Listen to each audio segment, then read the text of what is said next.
reminiscing today and using the all-time, old-time goodies and all that stuff. And to me, we have a culture passed by no other civilization, but we don't know anything about it. I think you can always write something that the people will understand. Thank God that He gave me the energy to carry out the role. But I was just playing a part for humanity, and I'm still playing a part for humanity. That's my role. Hello, ladies and gentlemen. Thank you so much for joining us again this week. I'm your host, Julian Butts, aka Distinguished Legacy, and we're live from Quixote Art Gallery here in Chattanooga, Tennessee. I have a special guest with me, somebody that I would consider a little brother of mine, hard-working kid, senior in high school, looking forward to making some big steps next year in the collegiate ranks. So without further ado, I'd like to present to the world Mr. Randy Brady. How you doing today, bro? I'm doing good. How you doing? I'm doing fine, man. Appreciate you for joining us. Man.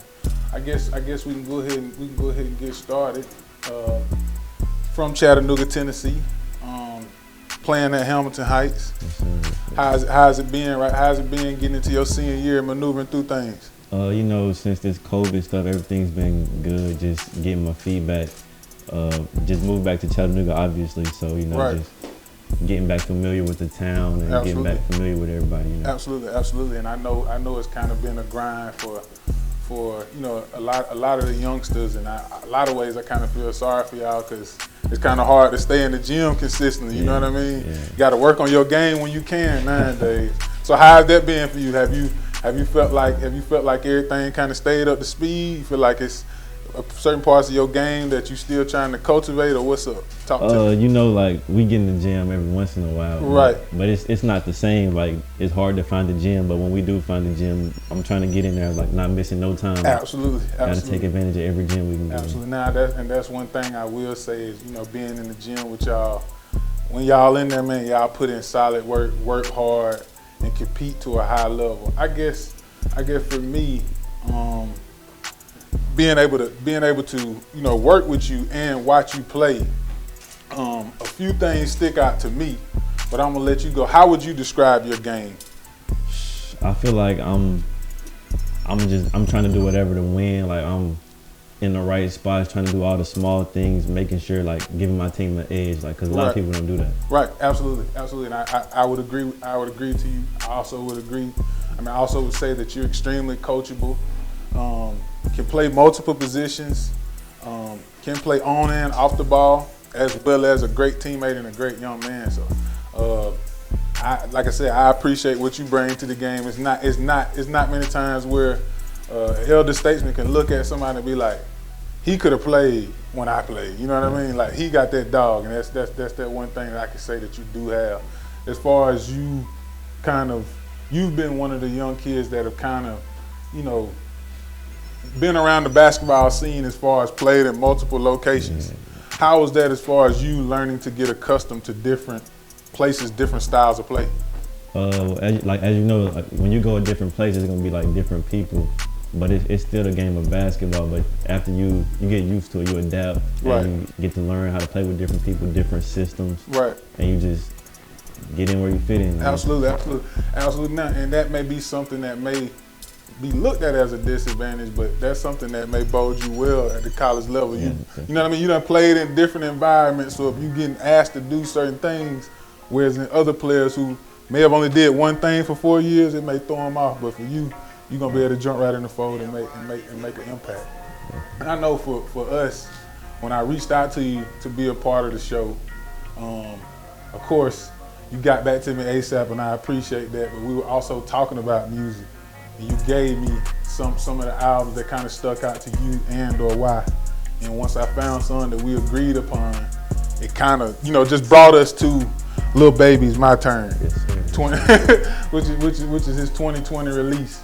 So, of course, as somebody who played in the Atlanta area, very familiar with how his impact is in the city, as well as y'all being that would be the rapper that would cater to your age group the most. Like speak to his music, or like if somebody never heard of him, like what would you say?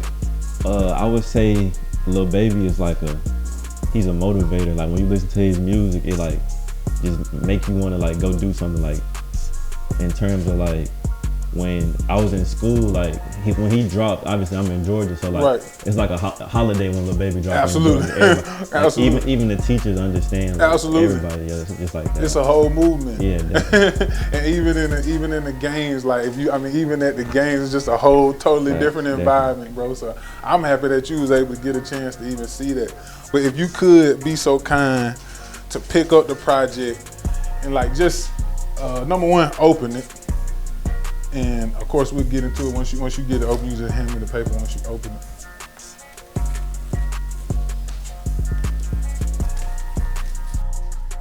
But like as you look at it, like what kind of comes to mind when you look at the album cover? Like what does it represent to you? To me, when I look at this cover, I feel like it was the perfect thing. Like how he got himself surrounded by goats. Right. And I feel like he the goat. So right. It's definitely a cool play on that idea. And I guess for me, when I thought about my turn, I thought about a lot of the feature work that he did, right? Like for the longest, he was killing on everybody else's track, doing features with everybody else. And it was just more or less like, it's my turn to rock out. You know what I mean? Definitely. Like now the world is waiting on me, so it's my turn to give it up. So if you could open the vinyl up. Yeah. It should open up, yeah. And I say you can turn it around and show it to the camera. Some of the cool artwork. But like as you look on the back of it, and you get to look at, just turn it all the way to the back. Yep. As you look to the back and you look at some of the track lists, like I guess what songs come to mind? Like, obviously on this, my favorite song I would have to say is "Humble." Okay. But like I said about the GOAT things early on the front, like all his features are like really GOAT. You got Young Thug, Lil Wayne, Future, Uzi. So like, I feel like it was the perfect cover, definitely. Right. I think you did a good job of mentioning Rallo Rodriguez to that album as well.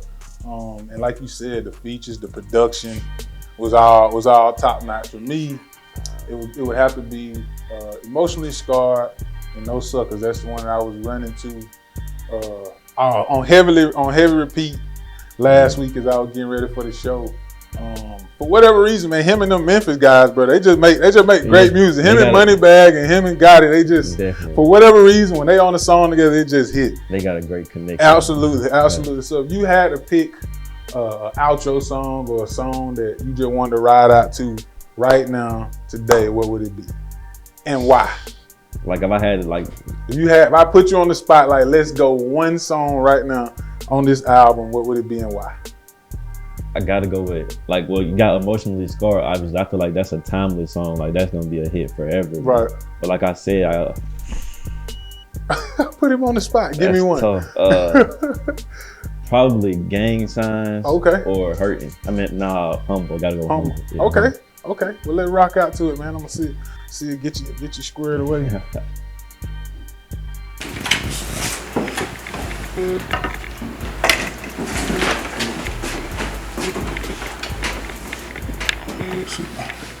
I've been thinking to myself lately, wonder did she mean it when she say she hate me?